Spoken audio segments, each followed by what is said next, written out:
மகளிர் சுய உதவி குழுவில் உள்ள பெண்களின் பெயர்களில் கடன் வாங்கி 23 லட்சம் ரூபாய் மோசடி செய்துள்ளார் பெண் ஒருவர். வங்கிகள் உட்பட 12 தனியார் நிதி நிறுவனங்களில் கடன் வாங்கிவிட்டு தலைமறைவான பெண் சிக்குவாரா?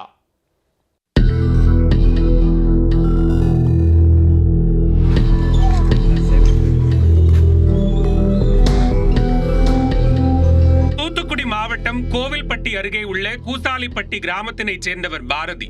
மகளிர் சுய உதவி குழுவில் இருக்கும் பார்வதி மாவு, ஜவுளி வியாபாரம், தீபாவளி ஃபண்டு சீட்டு, ஏலச்சீட்டு ஆகியவற்றையும் நடத்தி வந்துள்ளார். அப்பகுதியில் உள்ள பெண்களுக்கு தனியார் நிதி நிறுவனங்களில் கடன் பெற்று தந்ததாகவும் கூறப்படுகிறது.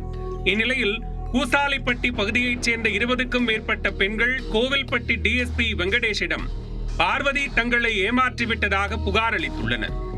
தனியார் நிதி நிறுவனங்களில் தங்களது ஆதார் போன்ற ஆவணங்களை கொடுத்து பார்வதி கடன் வாங்கினார்.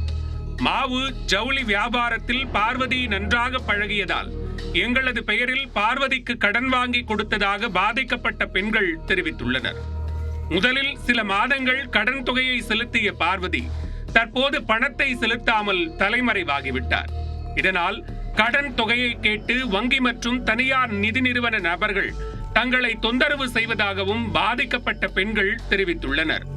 தனியார் நிதி நிறுவனங்களைச் சேர்ந்தவர்கள் பணத்தினை செலுத்த வலியுறுத்தி கடுமையான நெருக்கடி கொடுப்பதாகவும், பார்வதியால் அனைவரின் வீடுகளிலும் பிரச்சனை ஏற்பட்டு விட்டதாகவும் பாதிக்கப்பட்ட பெண்கள் தெரிவித்துள்ளனர்.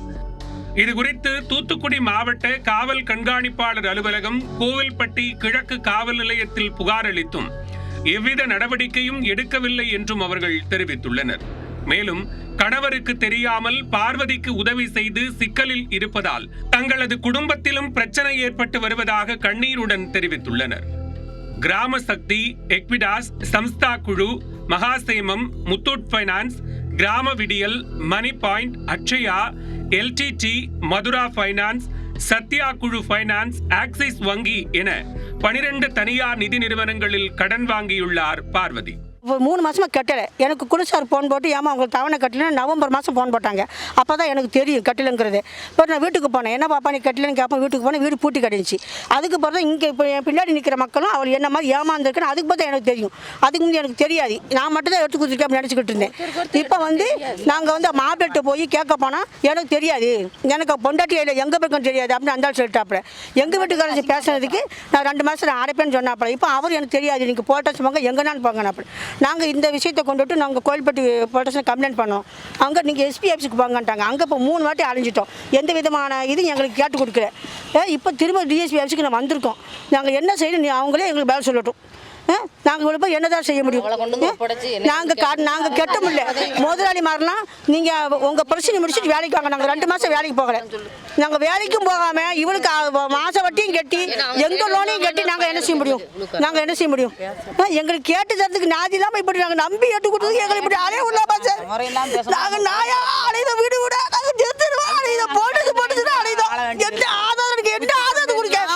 தனிநபர் கடன், மாடு வாங்க கடன் என பல்வேறு கடன்களை பார்வதி வாங்கியுள்ளார். மொத்தம் 23,50,000 ரூபாய் பார்வதி கடன் வாங்கி இருப்பதாக பாதிக்கப்பட்ட பெண்கள் தெரிவித்துள்ளனர்.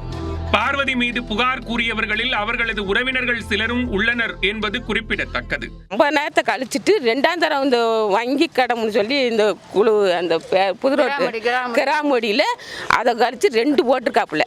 2 போட்டு இப்போ அது 2 நேரம் கெட்டி விட்டுருக்காப்புல. கெட்டி விட்டு எங்கள் வீட்டுக்கு வராமல் இருந்தால் குழுக்காரு யார் வல்லாவோ தான் கெட்டிக்கிட்டு இருந்திருக்கு. இப்போ குழுக்காரு வீட்டுக்கு வர போய் தான் எங்களுக்கு படிப்பு இல்லை. இது என்ன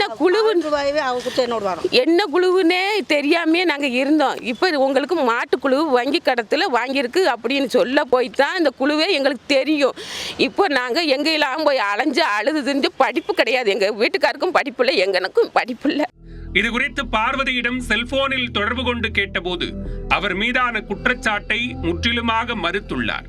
அவங்களுக்கு இந்த வீடு கட்டுறதுக்கு லோன் வாங்கி கொடுத்துருக்கேன்.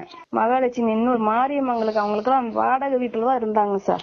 வாடகை வீட்டுல இருந்து நான் மகாலட்சுமிங்களுக்கு 2 லட்சம் ரூபா கொடுத்தேன். அவங்க வீடு கிடையாது, வாடகை வீட்டுல தான் இருந்தாங்க. வாடகை வீட்டுல இருந்து முதல்ல 10 லட்ச ரூபாய்க்கு வீடு வாங்கினாங்க சார். 10 லட்ச ரூபாய்க்கு வாங்கும்போது அப்ப பைசா எல்லாம் கிடையாது. எங்க வீட்டுக்காரங்க சீட்டு ரூபா வச்சிருந்தாங்க.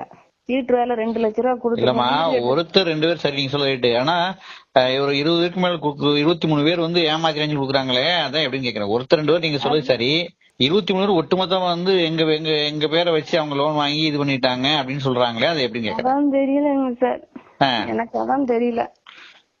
நீங்க எங்க சொன்னாங்க சார், நான் வரேங்க சார். நீங்க இப்போ எங்க சொன்னாங்க சார், வரேங்க சார். பெண்கள் கூறுவது உண்மையா இல்லை பார்வதி மறுப்பது உண்மையா என்பது போலீசாரின் முழுமையாக விசாரணைக்கு பின்னரே தெரிய வரும்.